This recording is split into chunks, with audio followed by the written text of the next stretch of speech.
Yan, magandang hapon mga idol. Nandito po tayo ngayon sa Parak-Parak Lungos at papasyalan po natin si Kuya Benji Sera na may sakit sa baga. At bibigyan po natin siya ng konting tulong mga idol. Alright. Yan mga idol. Yan po yung ating ibibigay kay Kuya Benji Sera. Ayan si Kuya Benji Sera mga idol. Ito po yung kanyang munting tahanan. Yan. Ito Kuya Benji, pampasensya nyo lahat ay kina. Ini deromit si kayo, mong labat ya. Iluto yun yung nagawagaw. Pampasensya nyo lang.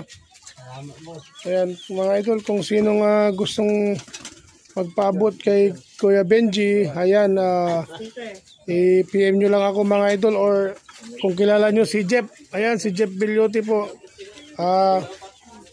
Yan, patig nyo na lang po sa aming dalawa. Maraming salamat mga idol.